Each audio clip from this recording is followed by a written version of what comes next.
Welcome back to the Mental Playbook podcast. I'm here with Suzanne Hanna, a life coach, former high school assistant principal, and the founder of Suzanne Hanna Coaching, helping teen and college girls kind of navigate anxiety, self-doubt, and of course, emotional overload. So, if you are an incoming freshman in the fall, whether you're an athlete, a girl who wants to rush, a student nervous about college, or just social life, this episode is for you. And I'm really excited, Suzanne. As I told you before, I am going to be an incoming freshman in the fall at USC, University of Southern California. So a little bit stressed, but also really excited. And I'm wondering if you could share a little bit about why this transition from high school to college might feel very overwhelming. Um, I think it's overwhelming because from kindergarten, you guys have had very scheduled lives where everything's like a routine. Your parents, from the moment you wake up at the time they tell you, you have meals, you have your day. And then through high school, if you go to like a big high school, the bells ring even to tell you when to have lunch and when to go to your car. And so we're almost like Pavlov's dogs, like we just respond to the bells and the schedules. And then right after school, if you're a super high functioning student like yourself, you go to club meetings, you go to your sports practices, you go to work, then go home and do your homework and it starts over again. And when you get to college, I think one of the biggest transitions that really kind of floors, especially high functioning kids, is the lack of structure. And you have 24 hours in a day, and some days you might have 2 hours of classes and that's it. So 24 hours or 23 hours or 22, let me do some math here. 22 hours are spent without having any structure. Yeah. And you're coming from that, bell ringing scheduled day. And so I think that's just a big change. And also, I think students, when they feel like there's nothing, they don't know what to do next, they start to dive into self doubt and spiral into that what's wrong with me spiral. And that's where I think it can kind of go sideways. Yeah. Yeah, I agree. I think definitely having that guidance was super helpful, especially in high school. And now it'll definitely be different in college. So, what are a few mindset shifts students can adopt to feel more in control as they enter college? Yeah, that's a great question. I think the number one piece of advice I give is to get comfortable being uncomfortable. And being uncomfortable is part of any transition in life, and especially a collegiate transition, because when you go into the college setting, your nervous system really kind of gets shaken up because every sense is being overstimulated. Everything smells different, looks different. I mean, just the touch of like your sheets and things and your feet on your floor, like all that's familiar to you is changing drastically. So you're in kind of like this almost primal fear state. And that can cause a lot of, anxiety just to feel that way because we've all felt that discomfort. Yeah. And so just to know that you're going to be uncomfortable those first few weeks in that transition while you learn the new ways that your senses are going to respond to things and while you learn to navigate stuff. And so the feeling of being uncomfortable, guess what? It's not going to kill you, right? You've made it through every uncomfortable day you've been through so far, and you're going to make it through these days. It's just getting comfortable with saying, you know what, right now, my nervous system's overloaded. I feel uncomfortable, and it's okay. This feeling's temporary, and it's one that luckily you'll have more in your life because the more chances you take and opportunities you take, you're going to feel uncomfortable, and it's a skill set, and so it's building resilience is what it's doing. But I think learning just to know that discomfort is part of the journey, and it's just going to happen, and to understand it and get comfortable with that feeling. Yeah. And stepping out of our comfort zone is very uncomfortable and Oh, new. yes. And what are some ways that students might feel uncomfortable as they enter college?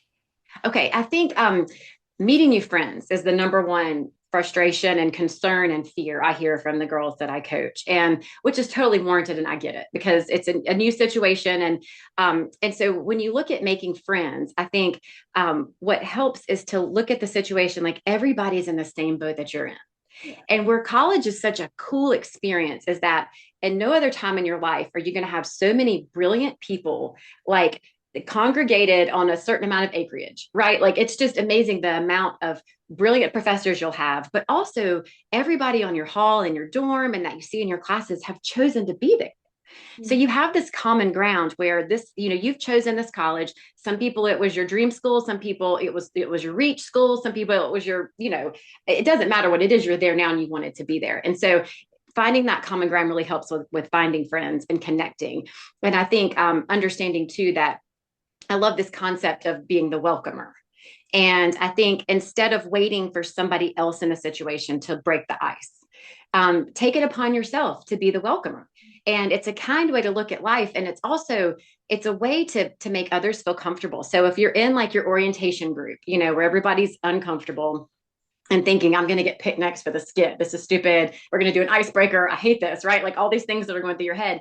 But if the person next to you is really quiet and the other person next to you is quiet, just make a comment. Like you can say something as simple like, it's so hot in here. Just comment about the weather. Do be like an old person like me and comment about the weather. Or, just ask a question like, where are you from? Or what dorm do you live in? And being the welcomer means that you've made that person next to you feel welcomed. And then they're going to feel comfortable responding to you. And the cool thing that happens is the other people in the room see this and they might start some small talk with the person next to them. And so you'll kind of see it evolves into something so amazing. And you can just sit back and be like, I did that. I Yeah. started people feeling comfortable. So I think being the welcomer is a great way um, to like, I guess, like embrace discomfort Mhm. and open your heart to the people around you. Because like I said earlier, they want to be there too. You're in the same boat. You're pretty much at the same academic level. You have the same interests. You're geographically, you're in the same spot on the planet and Mhm. you want to be there. So there's something to talk about, and being the welcomer is an option for that. Yeah. And I know for me, I'm going to be staying close to home, but for those heading into college far from home or even abroad, what are some key challenges they might face and how can they prepare for that even bigger shift? Yes, that's certainly a bigger shift. And I think it's a level of discomfort that happens for all. And I think that just putting it in perspective and embracing the opportunities that the universities offer. Universities have so many support systems through student life, through all the different departments. And they're even like connecting with your RA, connecting with your orientation leader, connecting with professors in your department. I think making those adult connections for students traveling abroad and traveling cross country are important because again, in high school, you're surrounded by adults. You guys, there aren't more than like 25 or 30 of you in a class without an adult. Yeah. And you're always being supervised. And you get to college and it's just all people 18 to 23. And we know that unsupervised kids don't make the best decisions, right? Even the great kids, like people that don't have adult supervision can, sometimes make bad decisions and also feel lonely. And so I think to embrace the adult support is a great first step for students that are traveling far. Yeah. And so I know in high school, I would notice some people um, acting like someone who they are not, trying to act like they're friends. So how can we stay grounded in our own identity as we are adjusting to this new change? Yes, and identity is such a difficult concept, especially at the age where you are. It's such an identity seeking time. And I love people your age because you're very existential in your thinking. Like, why am I here? And what's the bigger picture? It's a very philosophical age. And so I feel like you're still determining your own identity. And so and yes, you do know who you are, but also you're going to change and morph into this wonderful being in the next few years. And I think when you consider identity, I like to think of it more to consider like your heart and your intuition. And right from wrong at this point in your life. You Mhm. know what matters to you and what doesn't. And you know who you want to protect and who you don't want to protect, right? And one of these people, I hope, is yourself that you protect. But I think listening to yourself and your intuition is the best guidance you can have going into college. Yeah, I like that. So I come from a private high school with around like 150 students in my grade, and now I'm gonna be at USC with around maybe like 3,500 students. So how can incoming freshman students mentally prepare from being in a place where you felt like kind of known and confident to a space where there's like so many people, like you're one of many students? Yes, and you are and you will be. And again, it's being comfortable with being uncomfortable and that there are going to be times when you don't know a single person in the room you're in or you didn't see a person walking to class. And I think it's good to think about being alone is like a situation and being lonely as a feeling.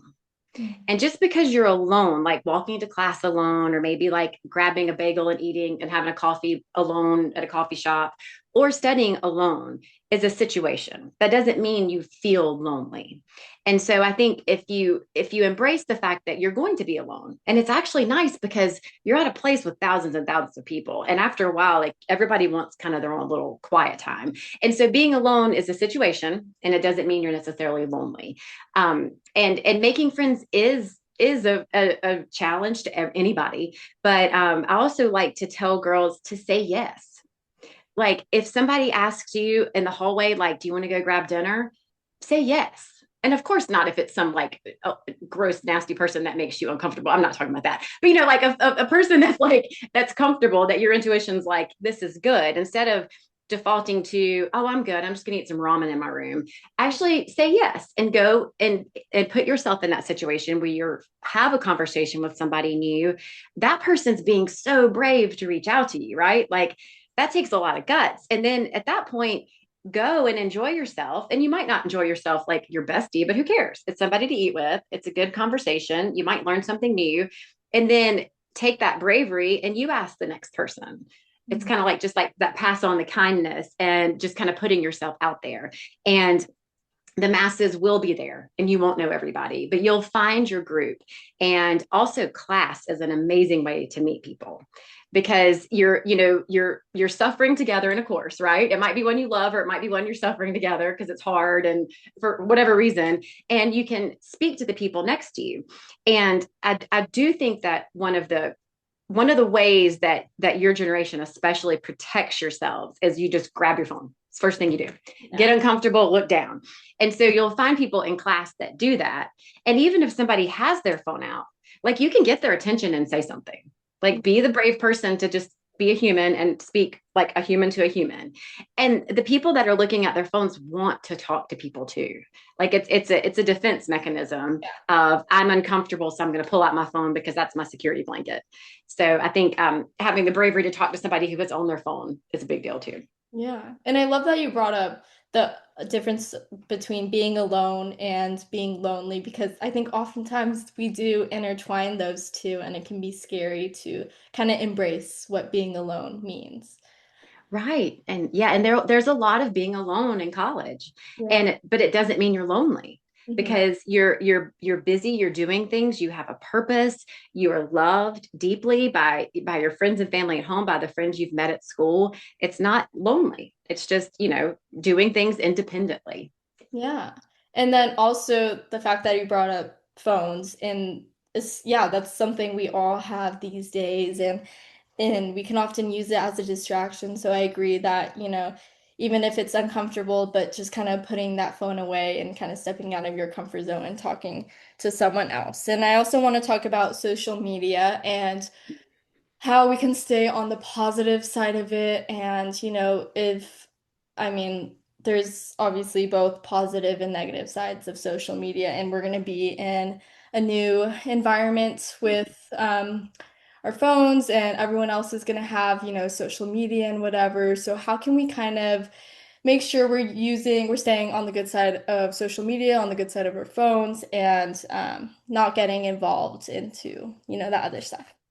Definitely. And that certainly is the challenge of your generation, right? Like you're the social media generation and it's like your blessing and your curse. And I'm glad that you recognize that. And, in social media in a good way, join the class of 2029 Instagram page for your university. Like get to know the people, post your picture on there and give a little bio. I mean, there are ways that are positive to connect with others. And we all know like the positives and negatives of like Snapchat and that sort of thing. But what I do warn everyone is that your social media footprint follows you. Mhm. And there's no like everything is documented forever.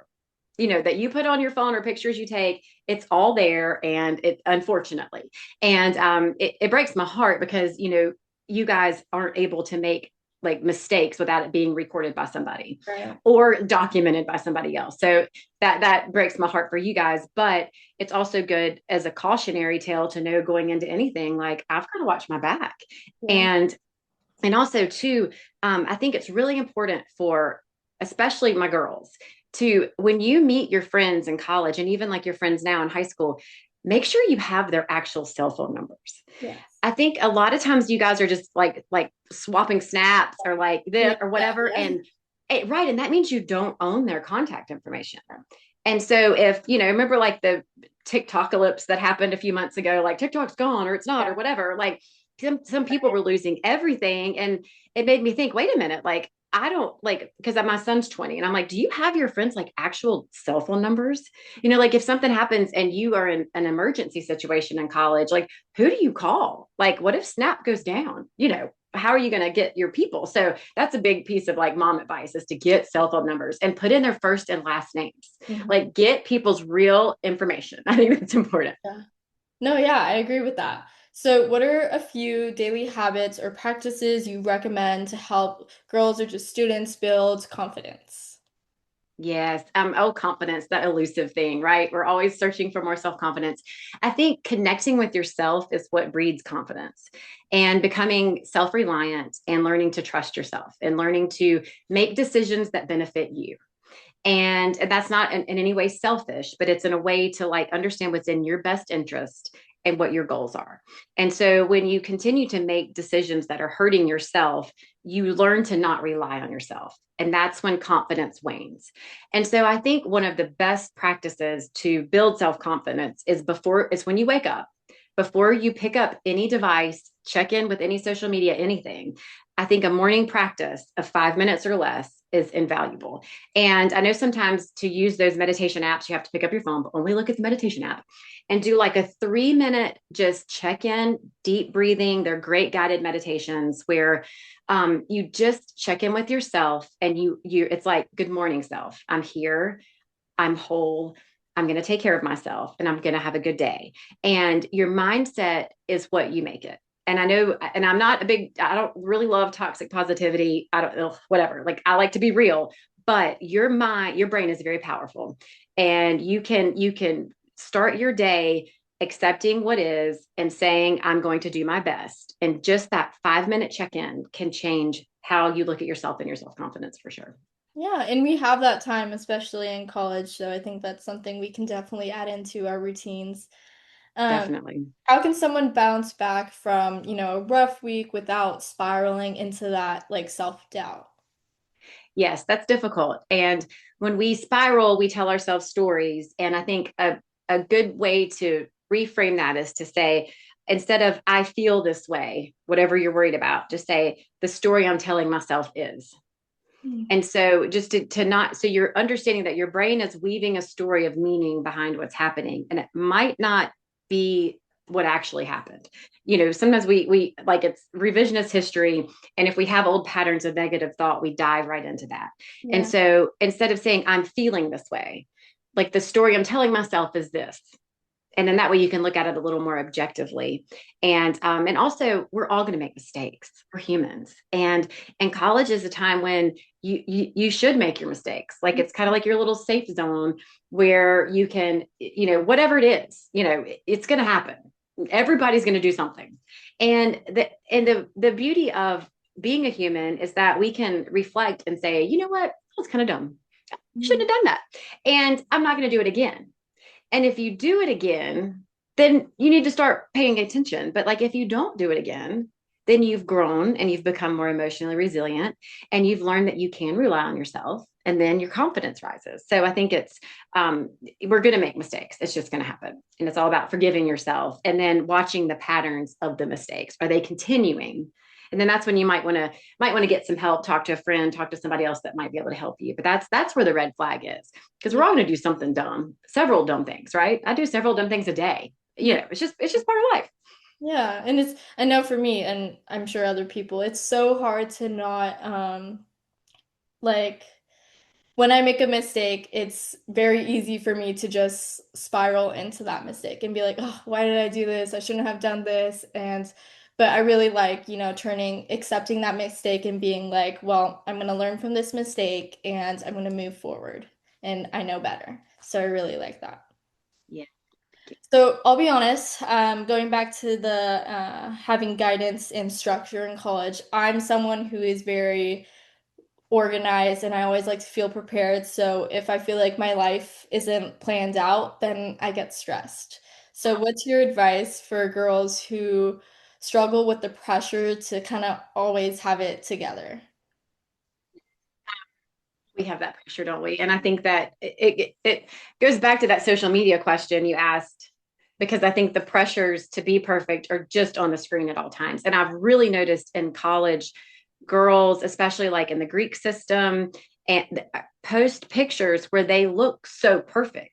I Yeah. mean, they look like they're 35. They have on the most perfect everything. And I'm like, how are you guys doing this? Like, because I'm thinking back like in the 90s when I was in college and we were feral. I'm like, we did not look like this. But it's this, and they're beautiful and yes, they're wonderfully intelligent humans, but is that like if other girls are looking at this as the standard, that is a really high standard. Yeah. And it would be impossible for someone like me because I like my life a little bit on the messy side. Like I want to go garden and get my hands dirty, and I want to laugh and maybe laugh too loud, Mhm.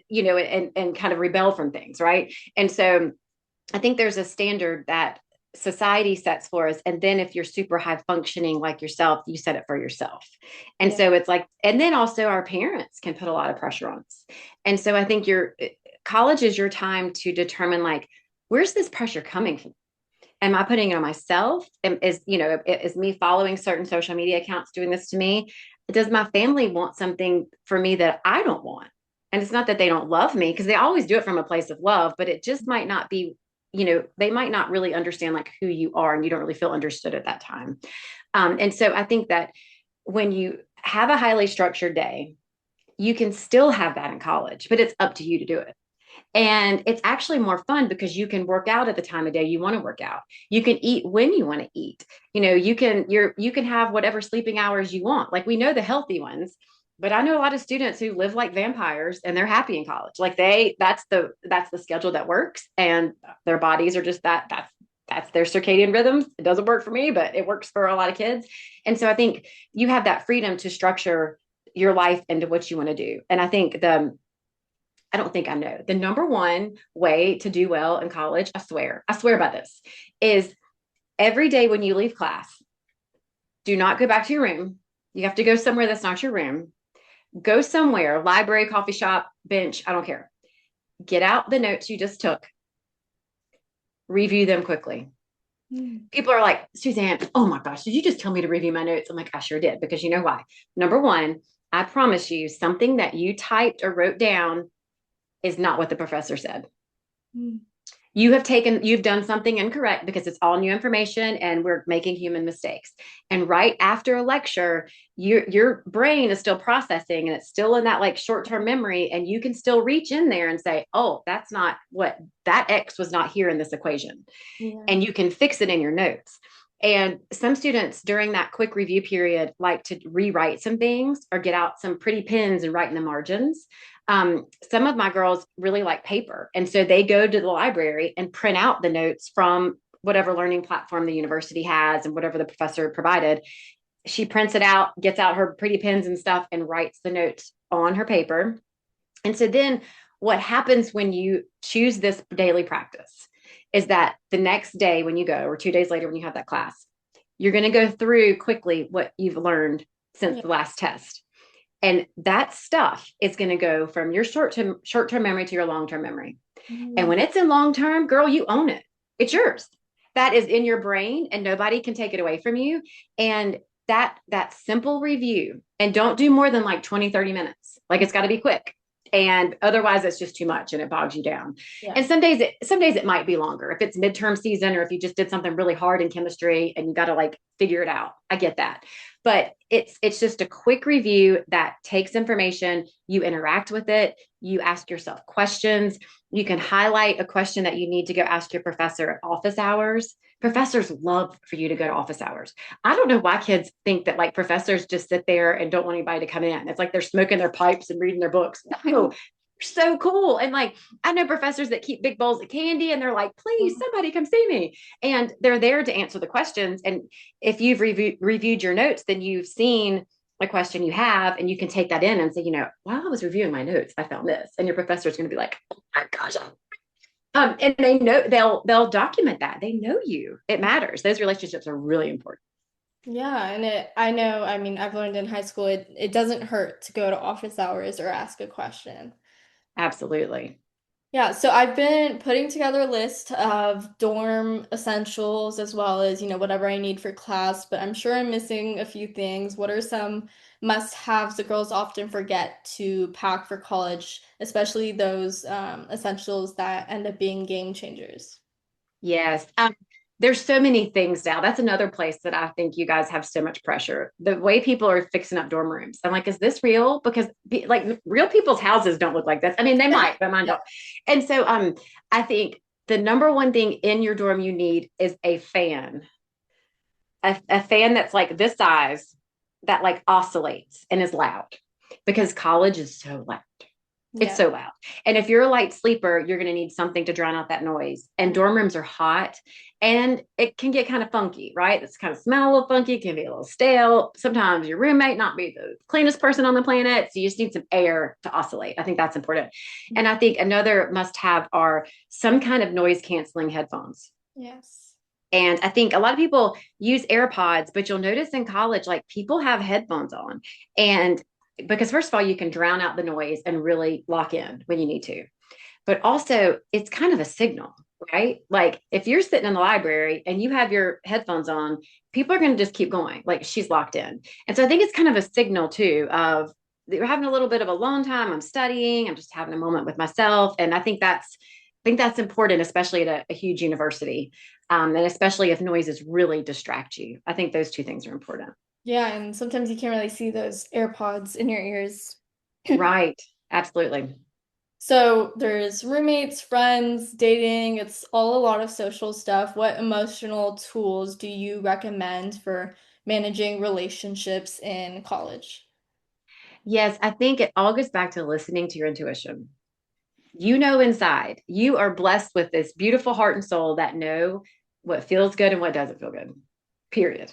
And if something doesn't feel good, pay attention and listen and get yourself out of the situation. And I think too, I did a post. I think it's going out this week about Band-Aid friends. And it's what I call Band-Aid friends. And so Band-Aids are wonderful little devices that we use to cover like our tender spots. Yeah. Right. And so when you go to orientation, when you start your first few weeks of college, you're going to have Band-Aid friends. And what you guys do is you like are like magnets to each other because everybody's kind of like desperate to find somebody and you're just like, somebody talk to me. And like the first person you talk to, it might be your roommate, it might be your suite mate. You guys just kind of like get attached at the hip and do everything together. You go eat together, you go just do everything together. And that's wonderful because you both need each other during that time. Yeah. And what happens is after a few weeks, and sometimes it's a few days, but sometimes it's weeks, sometimes it's months, you start to meet other people.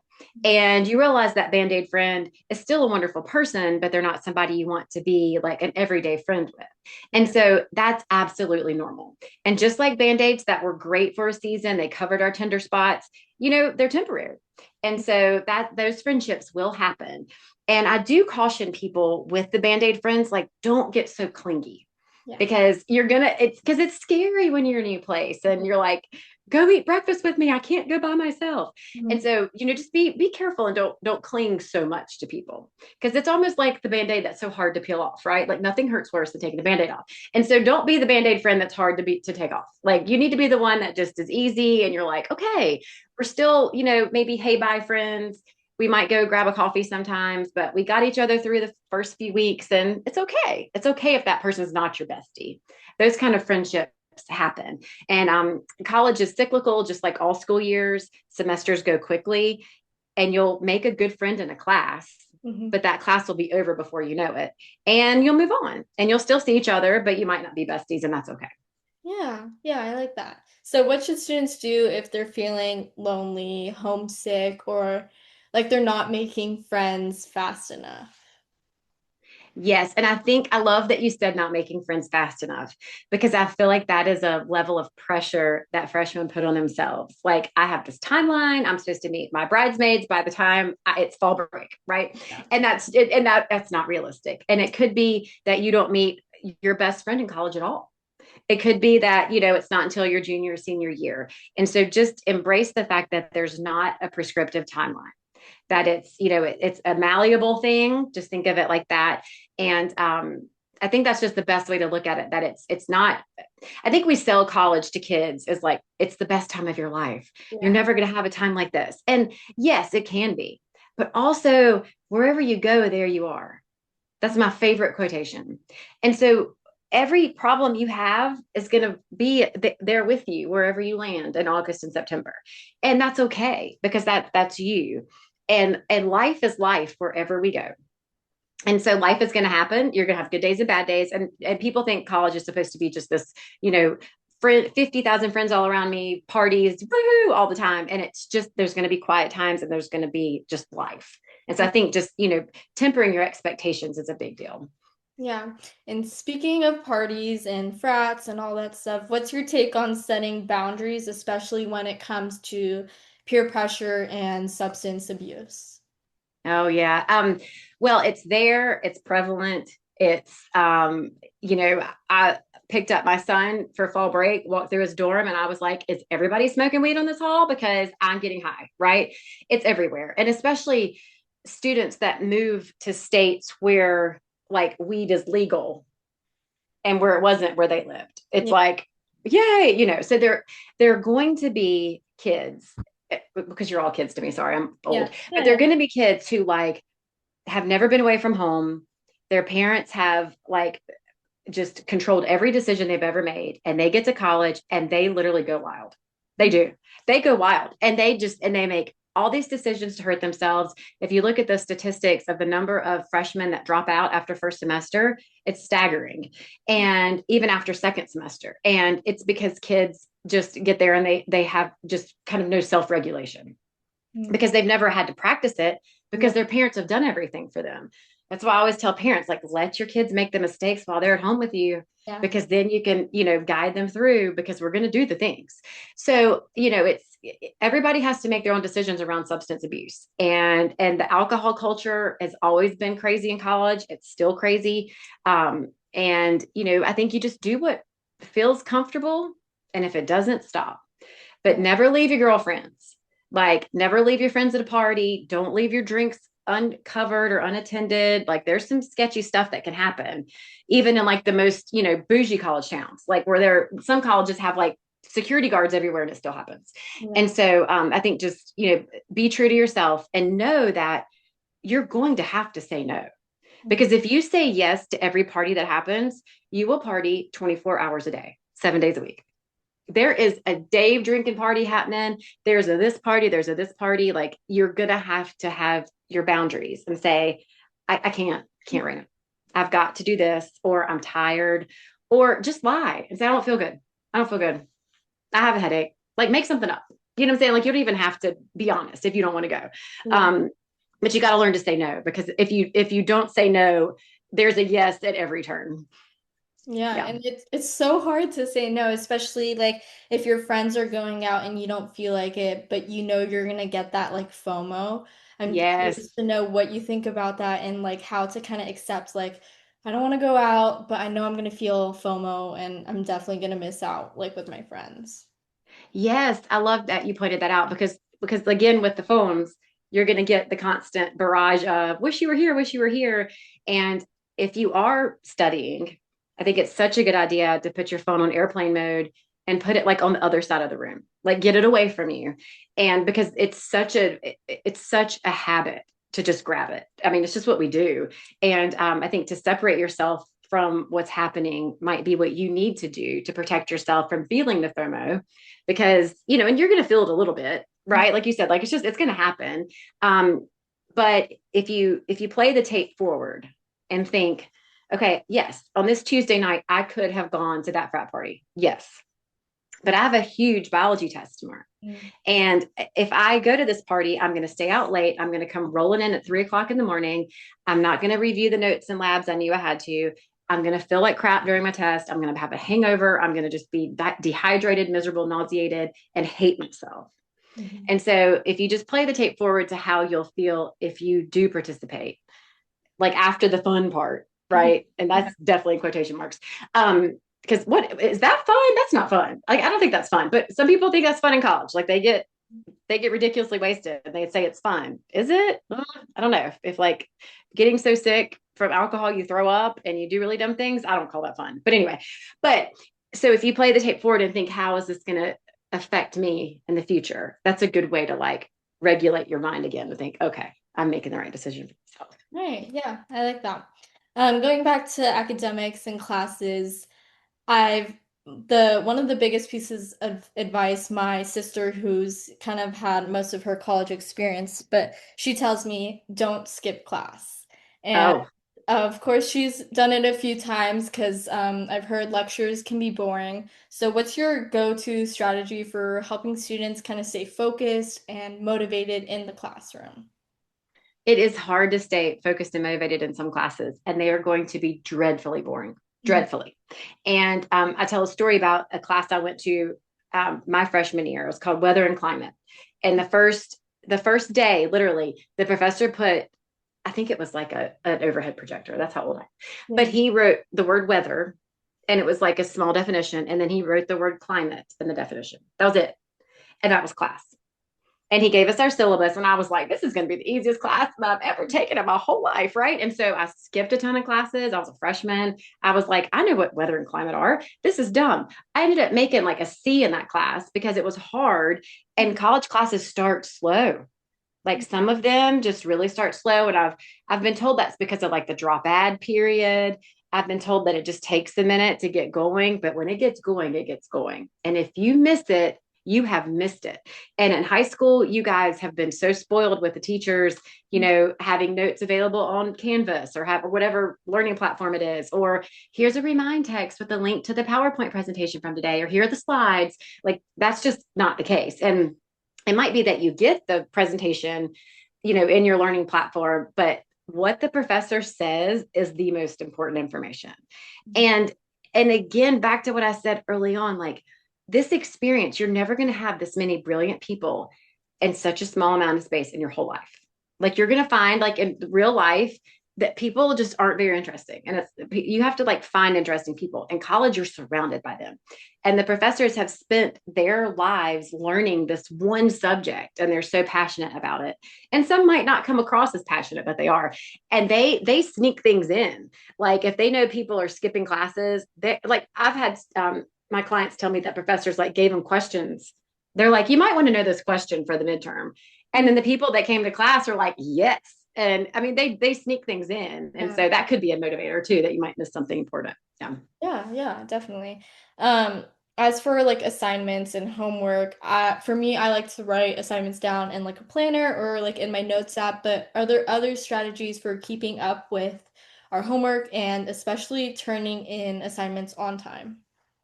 Yes, it's a lot to manage, and it with college you'll have to figure out like how long it takes you to do certain things. Like you'll have a paper due in an English class 3 weeks from today. We are like, oh, I got 3 weeks. Well, no, you got to start working on it, and it's good to break it down into chunks. And I think it's good to have one central calendar. And some people like the paper ones, and some people like the Google or whatever. But I think a central calendar that has everything is very important, and also to learn to structure your time in a timeline that you're not used to give yourself that extra. You could write a paper the night before it's due. We can do hard things, right? Like we're smart, we can figure it out, but it's not a fun situation. You're exhausted, you're miserable, it's not your best work, and you're probably going to do that, right? And then hopefully you don't like how it feels and you don't like your grade, you don't do it again. But it's good to plan a lot more time than what you think you're going to need, and to have it on that calendar, and to choose like study blocks every day. And if you do, as I mentioned earlier, and go to the library before you go back to your room, don't go back to your room because you won't ever do it. Stop somewhere, review. That built-in time is actually built-in study time. And so that's a win. And a part of that whole the I guess like the system behind that is you feel these small like you can, I guess, like you feel proud of yourself, and Yeah. you're like, every day I've left this class and like I have I've stayed true to myself. I trust myself to go take these notes and review them. I trust myself to own this material, and I do this every day. Yeah. And I think that's part of the beauty of it. It's like these daily wins, Yeah. and those build your confidence, and then you know the stuff. And when you have your test, you're like, yes, I got this. Hmm. Yeah, Yeah. so you're gonna have those classes, you're gonna have those um, study periods for you to go to the library and whatever, but then you're also gonna need to put in times to eat. And I know like everyone's gonna have their different class schedules and we're all gonna have different times we're eating. And I love home cooked meals. I don't know who doesn't. So one Yeah. thing I'm a little nervous about is making sure I get enough of that like protein, fiber, and all the nutrients my body needs. So I'm curious to know what are some realistic tips for staying nourished and just eating well in college and making sure we put that time in to eat. Yeah. I love that you want to be healthy. It's the food's there. The Mhm. the dining halls have protein rich foods, they have veggies, they have fruits. And if that particular day you don't like the meals, there are restaurants, little cafes all over campus. So the healthy food is there, but the not healthy food is there too. Yeah. Right? Like you can get like a fried chicken sandwich and french fries and something nasty every day if you want it. So I think that's the biggest challenge is choosing, Yeah. because you've got the healthy options, but you've also got the unhealthy ones that taste really good. And if you're tired, and for some reason, when we're tired, we want calories and we want as many calories as we can eat. That's just something that happens. And so making that decision is the challenge. And then it could be in your dorm, you have one of those fun dorm kitchens. Yeah. Um, I know a lot of kids that like come together with like 4 or 5 friends on the hall and do like a big stir fry, Mhm. or do like fun like Mexican bowls with like yummy like just do like yummy like salsa and proteins and all kinds of fun stuff, and you can just really have a fun experience with that dorm kitchen with some friends. Yeah. And you guys can just get on your phone on an app and have the ingredients delivered to you for as much as it costs to go to the grocery store. But that's also a fun way to get in some good healthy food. And I think to have really healthy snacks in your dorm is important, Yes. and to have those that the fresh fruits are always important. And people get tired of granola bars. Like everybody's got all these granola bars, which are fine, but like after a while, like you're gonna need Yeah. something other than a granola bar. But I think keep your dorm room like with some fresh food, like yogurts, like things to just get some protein, just quick grab things are important. Yeah. Yeah. I agree. So also we're gonna need some exercise and movement. What are some ways we can incorporate and build a realistic routine that includes like some sort of movement, especially when college life gets busy? Yes, it does. And walking to class, I think, is a great way to get your body moving. And a lot of students just jump on the buses and the shuttles, Yeah. but try not to take the shuttles. Use your legs. We're built to walk, we're built to move. And the rec centers on campus are amazing. And they're open at all hours. And so, just building in time in your schedule to do that. And they're great clubs and organizations on campuses too. Like one of my favorite all girls organizations is called Charge, and it's girls. It's CHAARG. You should look them up. I think it's so fun, Yeah. and it's girls that just get together several times a week and do all these different fun workouts, and they like talk about healthy food together and have speakers that come in. But almost every day there's an activity through that organization where girls can go and get involved, and they do such fun things. And the clubs and organizations in college can keep you very active. And I think a lot of students coming in, or a lot of incoming freshmen, are like, clubs, they're stupid. Because you think of like, Latin club in high school where you didn't do Yeah. High anything, school club. right? Yeah. Yeah. And they are pretty lame. I mean, every now and then there's a good one, but a lot of them are lame. But Yeah. it's not like that in college, because the people in the clubs want to be in there, Mm. and they're passionate, and they're fun student-led organizations. So you do fun student things. It's not like a teacher telling you what to do and saying who's the president, okay, bye. It's nothing like that. So they're fun. So I think that's another great way to integrate activity into your day, is to join some organizations. Yeah, Yeah, and it makes it a lot more fun. So absolutely. I want to talk about Rush, and I know, Greek life is different everywhere.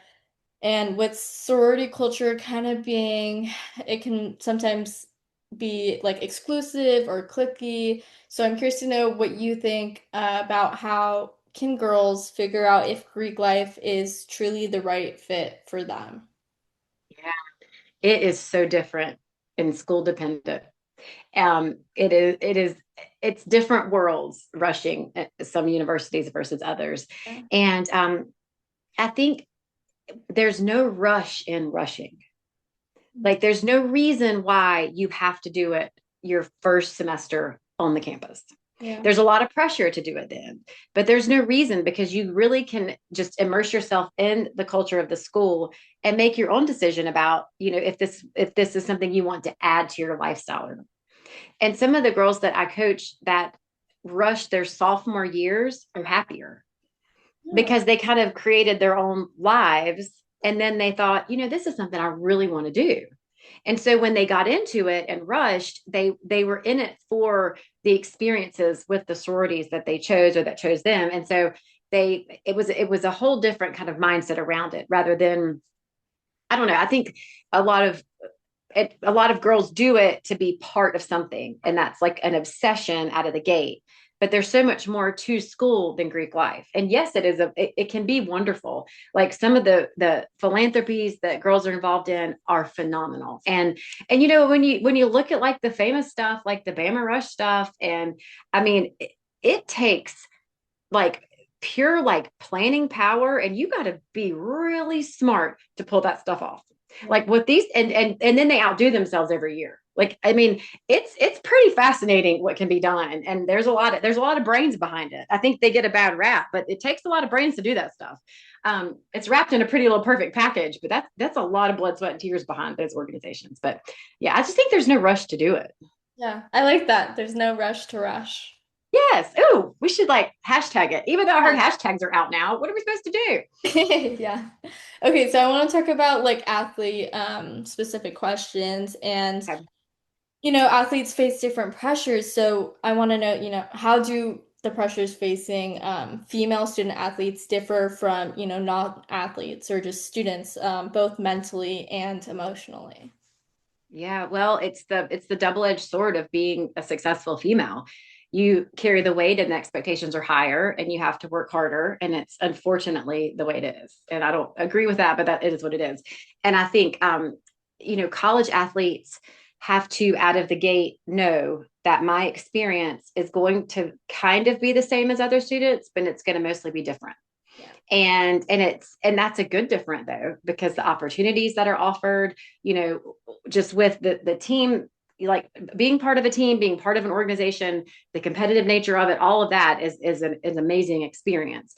And I think college athletes are very lucky because they have really intense built-in support systems. Yeah. But the coaches make sure they take care of their kids, and I love that.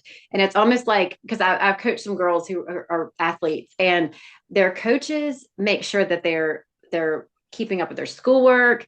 It's almost like having like a built-in mentor, and that's what's missing in the college sector. And that's why I do what I do is so I can be a mentor to kids who need it.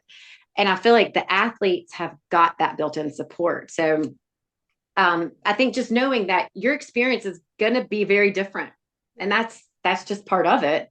But there's some that's the same, Mhm. but that different experience they get is so cool. Yeah, it's very Yeah, neat. What, absolutely. what's your approach to helping athletes handle those intense schedules without burning out? Yes. Well, burnout, I feel like burnout is one of those things that you almost have to experience it so you know what your limits are, Yeah. and I think that and a lot of students get really burned out in high school. Mhm. And high school can be, I think, one of the busiest times of your entire life. Yeah. It is, I mean, from the moment you wake up until the moment you go to sleep, it is something all the time. Real life is not that busy. Mhm. That's not real life. And I think, and the more stuff you guys throw into to get into the big schools, and to be successful and be an honor graduate and all those things you want to do, it it adds to this like crazy schedule. And then college, even as college athlete, it's not as busy. You'll have like those times during the day, like between classes, and and there's some built-in rest and breaks. So I think it's even more, I think, kind to their bodies. Hmm. Somehow, I mean, you think, because it's kind of counterintuitive to think of it that way, but there's so many built-in supports, and the way that it's built in how their bodies are actually cared for, and how much health and nutrition is supported. And so, and then with knowing what your level of burnout is, like, when you're burning out, Hmm. and instead of pushing through every time, like recognizing it and say, these are my signs that I'm about to have a meltdown. And everybody's meltdowns are different. But it could be that mine is, I go to bed and I don't get out of bed for like 3 days. Like I just like go into a catatonic state. When you're getting to that point, and it's your job now to self-regulate and to say, here I am, I have support I can grab to help. I could go to my coach. I can go to, older athletes on the team who've been there, and seek that support. But yeah, unfortunately, you have to kind of experience it to know what it is. If that Yeah. makes sense. Yeah, no, I think, yeah, I think you're right. And I think that's nice to hear too, especially for athletes, because they're going to be experiencing, or maybe it's a bigger transition, and call or sports in high school is very different from sports in college. So I think having a support system and a team in college too is definitely helpful. So, what are some other fears or worries you hear from girls who've just graduated high school that we kind of didn't really touch on yet? Okay. Let's see. The biggest issue is always, am I going to make friends? I think too, there's so much pressure to go to certain schools. And like, you start asking the kids when they're in like seventh grade, like, where are you going to college? They don't know. And so I think there's some kids are feel nervous about the school they're attending because it's not really where they wanted to go. It's where their parents expected them to go. Or maybe they made decisions in high school that didn't, where they didn't get in the school they wanted to get into. So I think just for some reason not being excited about the school you've chosen or the school that chose you. And I think the most important, it doesn't matter where you go to school. Like, it really doesn't. And wherever you land, you can make the best of it. And I do work with a lot of girls who get really just debilitatingly homesick. Mm.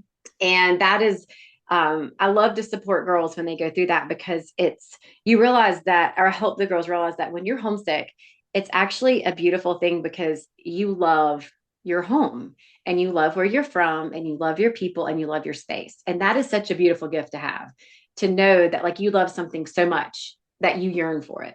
Yeah. And homesickness is a feeling that you're going to get many times throughout the span of your life, when when you move somewhere else, or when your best friend moves out of town, or you take a job in another city. Like, there's so many different ways that you'll feel homesick. When you lose people, you're homesick for them. And so this experience of homesickness, you realize it stems from love, and Mhm. also it's temporary. It goes away. It's not going to kill you. It might break your heart for a little bit, but when you learn to get comfortable being uncomfortable, that uncomfortable feeling does pass. And then the next time in your life when you get homesick, you're going to be like, I recognize that. I know that feeling. It's like that feeling you get when your parents drop you off at summer camp and they leave, and you're like, oh, that kind of gross in your guts feeling. And you recognize it, and you're like, okay, I know how this feels. It's because I love something, Mhm. and I'm going to keep going. And then every time you do it, it's like building a muscle, and it gets easier. But homesickness is definitely something. Yeah, Yeah. I love looking at the term homesick that way. I never really kind of saw it like that.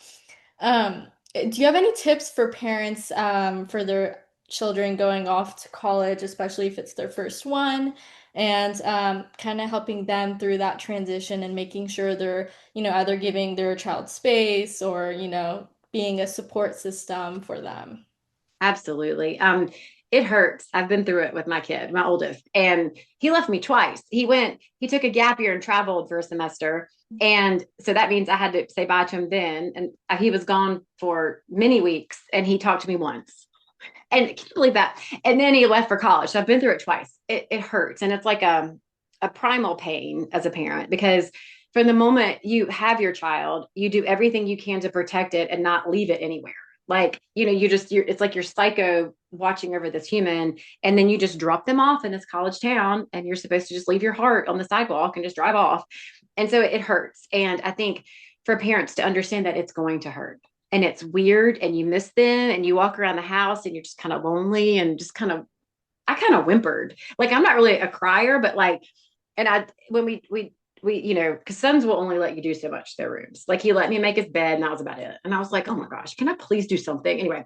And so we leave, and my husband and I are like walking up this big hill because he goes to school in the mountains. And I just started crying. And I was crying so hard that I got out of breath and I had to stop. And I literally like put my hands on my knees and I was like, oh, I can't breathe. And so then my husband and I started laughing so hard because I was like melting. But I just let myself cry. I cried the whole way down the mountain. And I had a friend tell me, let yourself cry. Mourn your kid, let it out. And so whenever I needed to cry, I just cried. Like on a Tuesday night, 3 weeks in, I'd be washing dishes and be like it was just ridiculous, but I let myself feel. So I think parents need to do that. But I also feel like parents need to give their kids space. Like, if you're having a meal, like if you always sat down at 6 o'clock on the evenings and had your family meal, and you've made your child's favorite food, Mhm. and their chair's empty at the table, do not send a picture of that empty chair and be like, I miss you. Don't do that to that child, because what you're sending is a message that where you're sitting right now, kid, like, you're trying to make your new life in the dining hall with your friend down the hall. You finally said yes to dinner and you're making a new friend, and then you pick up your phone and it's home, and your child's trying to make this new life, and then you're pulling them back Yeah. home. And that's not fair. That's not fair, because your kid deserves the opportunity to have that experience without you pulling them back home. Mhm. And it hurts and it's hard to not do it. um, but I think parents do such a disservice to kids when they just constantly text and send messages and pictures of like, I miss you. Yeah, like, yes, you miss them, it hurts, it's horrible. But there's a fine line between like over communicating and pulling them back, because they can't start their new life if you keep pulling it back home. Yeah, I agree. And do you think, or when, I guess, is a good time for parents to reach out, or if you're kind of seeing a sign like that your child might be homesick, is that a good time to reach out? Yeah, I think so. And I think before kids leave, parents and kids need to sit down and have really realistic conversations. Like, um, when am I going to come home the first time? Like, let's make the plan. Yeah. And when do you expect me to talk to you? Like, are we going to talk like on Sunday afternoons? Are we going to have an actual phone call and hear each other's voices? And how often do you want to text? Do you want me to check in with you? And I think parents and kids need to be honest with each other about what their expectations are and set a standard for that. Like, um, because I use my example of my son because that's just my point of reference, but like, he's not a phone talker. Like, if he calls me, something's wrong, right? But he knows I need to hear his voice. Yeah. And I told him, I'm like, you can text me and I can text you back and whatever, but like, when I hear that voice, it's just like, oh. And so, about every 2 weeks, I would text him and be like, okay, I need to talk to you. And he's like, gotcha. And so I would call him and we'd talk. And it's because I expressed to him that I needed to hear his voice. Yeah. And I respected his timeline though, because I didn't want, of course I'd hear his voice every day if I could, but that's not what he wanted. And so we kind of came up with a compromise of when both of our needs could be met. And so I think you just got to talk before they head out, and, Yeah. and control yourself, parents. It's hard, but like, you got to give them a chance. You got to give them a fighting chance. And homesickness happens. Mhm. And it means they love you. Like, mom and dad, that means they love you.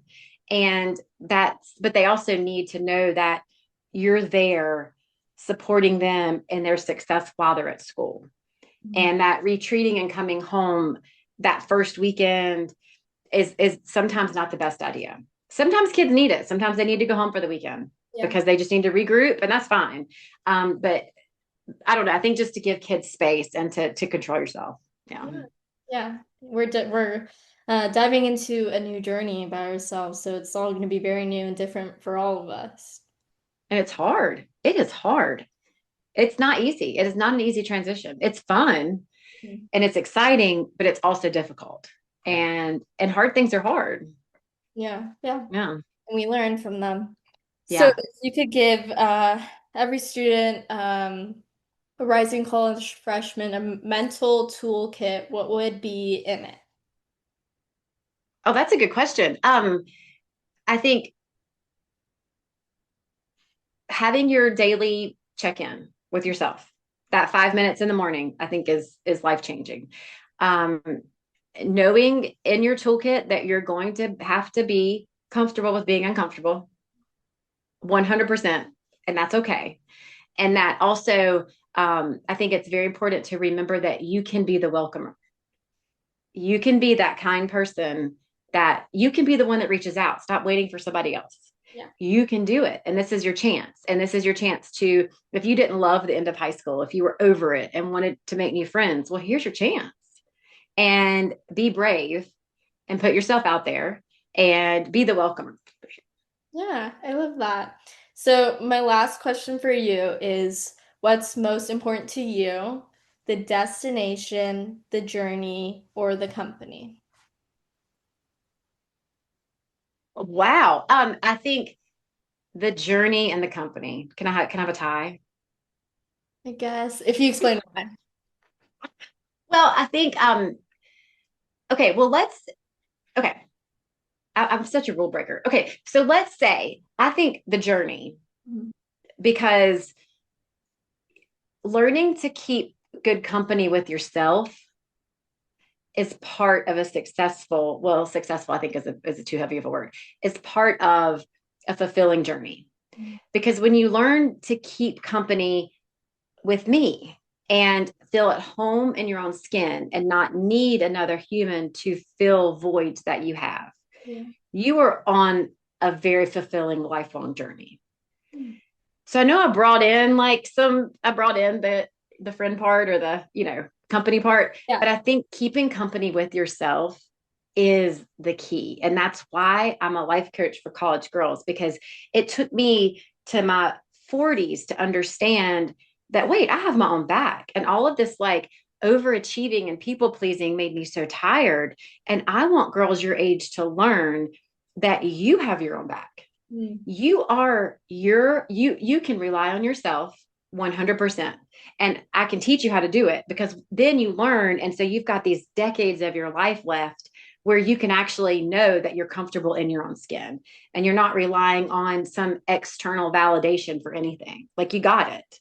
Yeah. And part of connecting with that deep knowing inside of you is that 5 minutes in the morning, and it's learning to trust yourself to make good decisions that support yourself. So it's the journey, but with the company inside.